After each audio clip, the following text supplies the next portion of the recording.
Jamii wanaandika wanasema sakata la Chadema msajili kutua kotini ni kuhusu uamuzi wa baraza kuu kujaza nafasi ya viongozi kufutiwa ruzuku na hana mamlaka ya kutafsiri katiba ya chama kwa namna anavyoona yeye.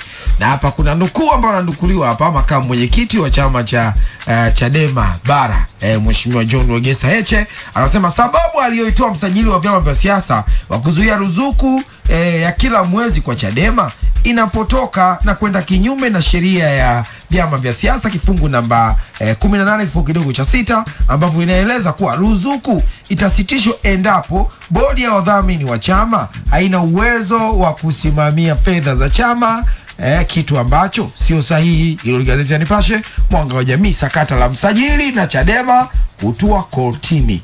Msajili anaweza akapelekwa kotini atafungwa. Kuna tafsiri ya kuchangia utanichangia. Nimeuza atafungwa.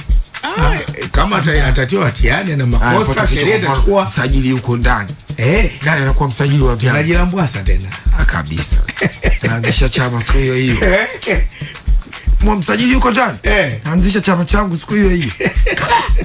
Naanza kampeni. Gazeti jingine ambalo limeandika habari hiyo ya zilzala hiyo ya Chadema na msajili. Gazeti gani jingine hili tumalize nalo hapa, gazeti la mwisho.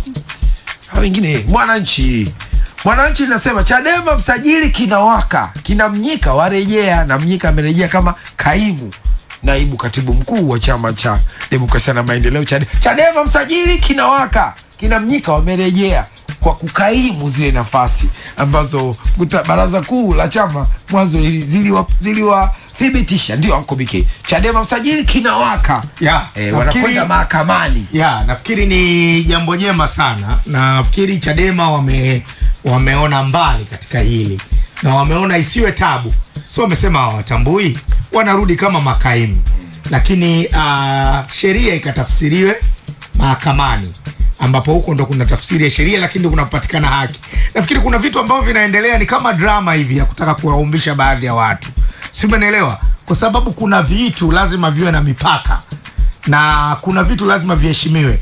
Tunapozungumza baraza kuu, hiki ni chombo chenye maamuzi na mamlaka ndani ya chama.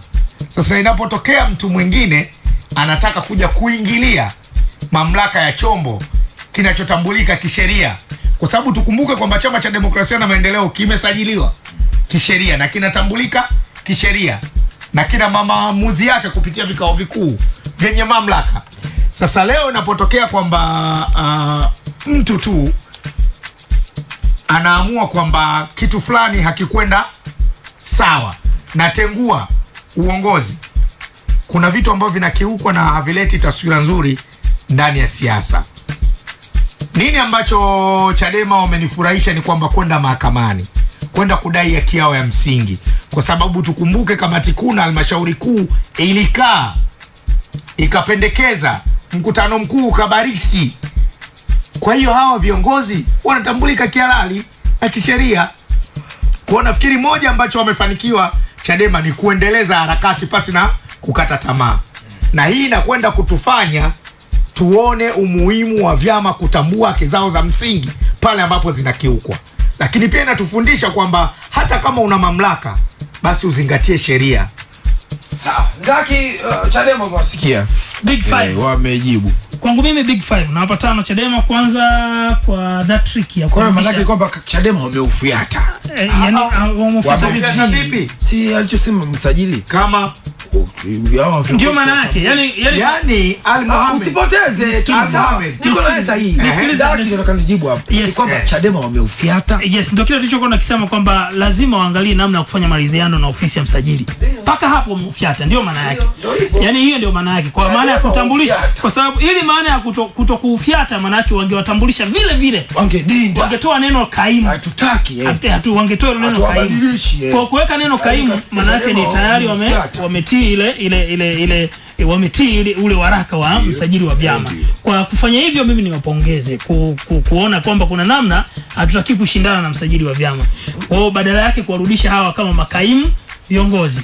Hapo mimi nawapongeza sana Chadema. Lakini pia uamuzi wa pili ni wa kwenda mahakamani. ni utaratibu ambao nafikiri ila kwenda mahakamani baada ya kufutiwa ruzuku, si ndio? Sasa ukisoma kwenye kanuni na taratibu za chama kufutiwa ruzuku zipo nyingi, na kiwarisia ukizungumzia sababu iliyoelezwa na msajili, sioni kama ina mashiko sana kukifutia chama ruzuku. Labda kama ametumia level kwamba kwa hii kipindi cha miaka 5 chama hiki hakitajihusisha na siasa ya aina yoyote kwa maana uchaguzi, ndio ametumia kigezo hicho, lakini bado kwa mujibu wa katiba hiyo haitoshi kwa sababu inabidi CAG apitie hesabu na mahesabu ya chama husika. Kama kuna kasoro tunarudi mengine yafuatayo. Kamati kuu kwa mamlaka yake imewateua kukaimu wanachama wafuatao kushika nafasi za uongozi za chama kama ifuatavyo. Tunaenda mahakamani ku contest, lakini tumefanya uamuzi wa kuwakaimisha hawa viongozi waliokuwa kwenye nafasi hizi waendelee sasa, kwa sababu kamati kuu ina mamlaka hayo kama chombo cha kiutendaji cha baraza kuu kuwakaimisha kwa kipindi cha mwaka mmoja wafanye hiyo kazi. Kwa hiyo tumemteua ndugu John Mnyika kuwa kaimu katibu mkuu wa chama chetu, ndugu Mheshimiwa Amani Gorugwa kuwa kaimu naibu katibu mkuu wa chama upande wa bara. Tumemteua Mheshimiwa Wakili Ali Ibrahim Juma kuwa kaimu naibu katibu mkuu wa chama kwa upande wa Zanzibar.